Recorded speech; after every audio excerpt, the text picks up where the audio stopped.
All right, so are you ready to dive into the world of performance art with us today? I am ready. Let's do it. We've got RoleCatcher's Guide all queued up, and they have some really interesting stuff to say. Yeah, I thought I knew a bit about performance art, but this guide really digs deep. That's our goal, right? To uncover those insights you wouldn't find on the surface. Absolutely. And I think this deep dive is going to be eye-opening for anyone interested in this career path. So let's not waste any time. You know how people always say performance art is about more than just performing? Right. It's deeper than that. Well, RoleCatcher breaks it down like this. They say it's really about crafting an experience. Okay, I like that. No. And they go on to say it boils down to four key elements. Oh, really? I'm curious now. What are those four elements? Well, they lay it out pretty clearly. It's time-space, the artist's presence, and the relationship with the audience. Those are really interesting, and I can already see how those would all play a part, but can you give me like a concrete example? Sure. So imagine you're at a performance and the artist is using the whole room, like the walls, even the audience members, as part of the act. Wow, okay, so that's manipulating the space to create the experience. Exactly. And or they might do a really long performance, like something that unfolds over hours to play with everyone's sense of time. It's like each of those elements adds a whole other layer of meaning to the performance. Yes. And here's where I think RoleCatcher brings in a really important point about performance art as a career path. Go on, I'm listening. They say that it's incredibly flexible. You're not stuck in a box. You get to choose your medium, the setting the length of the performance. It's really freeing. That's both exciting and kind of terrifying, right? Totally. You have all this freedom to create whatever you want, but then there's also that pressure to figure it all out on your own. And that makes me think about the reality of making a living as a performance artist. Because it's not always the most stable career path, is it? That's the big question, right? Like, how sustainable is it really? Exactly. Because you could pour your heart and soul into this amazing performance, but if only a handful of people see it, how do you actually make a living? And RoleCatcher actually addresses that head on. They have this whole section on the financial realities of performance art. Okay, so they're not sugarcoating it. I like that. Yeah. What kind of things do they say? Well, they don't beat around the bush. They straight up say that the median income for performance artists is around $30,000 a year.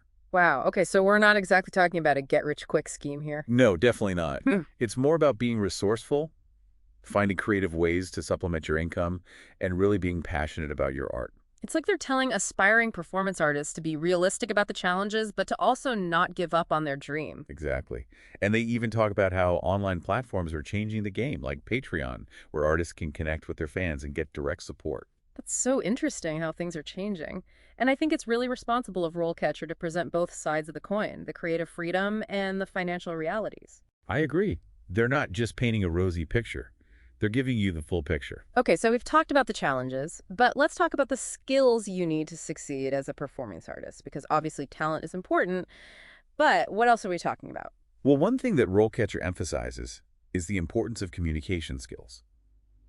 And it might seem surprising at first, but it makes sense when you think about it. Yeah, because you're not just up there performing in isolation, right? You're collaborating with other people, trying to get your ideas across. Yeah, exactly.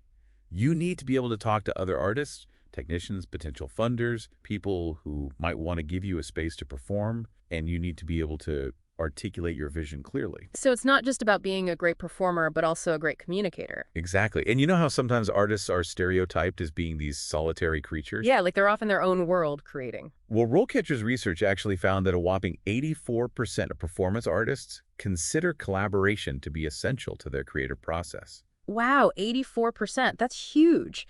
So not only do you need great communication skills for the business side of things, but also for the creative process itself. Absolutely. And this is where things get really interesting because on top of communication and creative talent, the guide also digs into the technical skills that are becoming increasingly important for performance artists. Ooh, are we talking about technology here? Because I'm really curious to hear how things like virtual reality are being incorporated into performance art. You read my mind. That's exactly where I was going with this.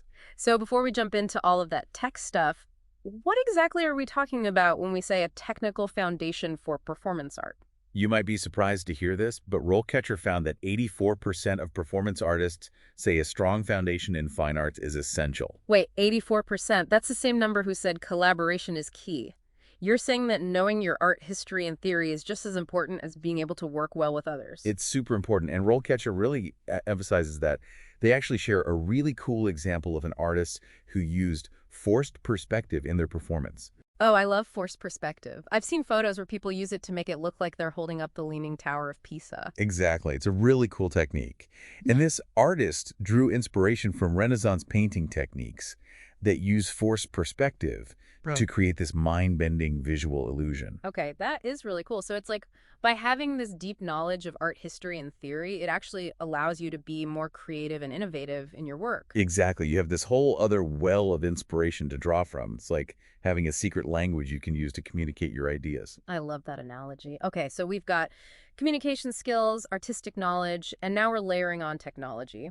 Let's get into it. You mentioned virtual reality earlier. What's the big deal with VR and performance art? Well, performance art is all about creating these immersive experiences, right? And VR takes that to a whole other level because now you can actually step inside of the art. Okay, I can see how that would be really powerful. But are performance artists actually using this stuff? They definitely are. Yeah. And RoleCatcher highlights some amazing examples, like this one artist who created this underwater VR experience. What do you mean an underwater VR experience? So the audience puts on these VR headsets, and they're suddenly surrounded by these incredibly realistic projections of marine life. Wow, that sounds amazing. I bet it feels so real. It's supposed to be incredibly immersive. Hmm. And that's just one example. The guide also talks about augmented reality, projection mapping, and even artificial intelligence. It's like all these digital tools are blurring the lines between the real world and the digital world. Exactly. And it's opening up all these new possibilities for performance artists. Okay, so we have all these incredible new tools, but how does a performance artist even know where to start with all of this new technology? That's where RoleCatcher's own AI-powered platform comes in handy. Oh, really?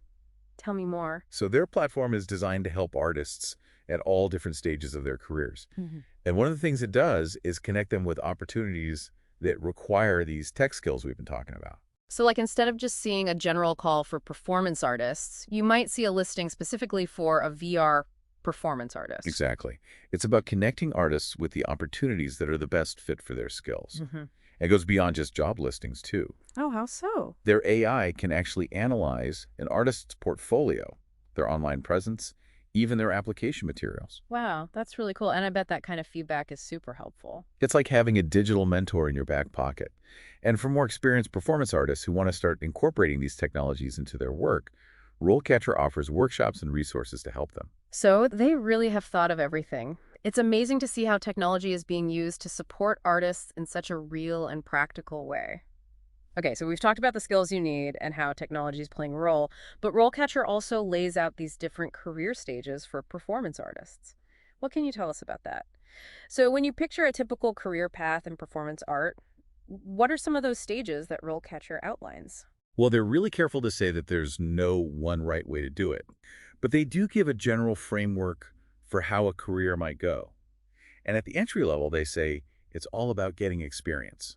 So like an internship or apprenticeship kind of thing. Yeah, exactly. They actually highlight how many performance artists start out by assisting more established artists. So what kind of stuff would you be doing at that stage? Like setting up for performances? Yeah, exactly. Like Yeah. behind the scenes work, setting up installations, maybe even managing the audience during a performance.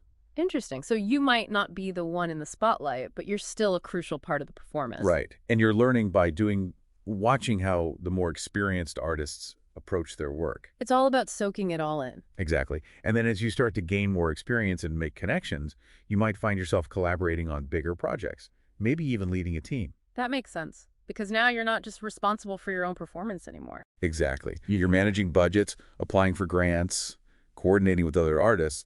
That's where those leadership skills come into play. And of course, all those communication skills we were talking about before. Exactly. You need to be able to get your ideas across clearly and effectively, whether you're pitching a project to a funder or just brainstorming with your team. So it sounds like to really make it as a performance artist, you need to be both a creative visionary and a savvy business person. Absolutely. You need to be able to wear a lot of different hats. Yeah. And then, of course, there's the senior level. What does that look like for a performance artist? Yeah. Is it all about fame and fortune at that point? Well, I don't think fame and fortune are ever guaranteed in this field. That's probably true for most art forms. But RoleCatcher says that senior level artists often take on more mentorship roles. They might curate exhibitions or teach or even publish books and articles about performance art. So it becomes less about being in the spotlight yourself and more about giving back to the community and shaping the future of the art form. Exactly. And a lot of senior artists continue to create their own work, but they also use their platform to elevate other voices and perspectives. It's like they've reached this point in their career where they can really give back and help to shape the direction of the field. Exactly.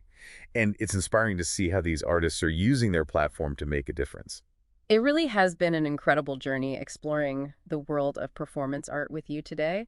And I think one of the biggest takeaways for me is that this field is so much more than just getting up on stage and performing. Absolutely. It's about Mhm. pushing boundaries, experimenting with new ideas, and finding creative ways to connect with your audience. And as technology continues to evolve, I'm excited to see how performance artists will continue to incorporate these new tools into their work. Me too. It's an exciting time to be a performance artist. It really is. Well, that's all the time we have for today's deep dive on performance art. We hope you enjoyed this exploration of this unique and evolving art form. As always, keep those imaginations running wild, and we'll see you next time.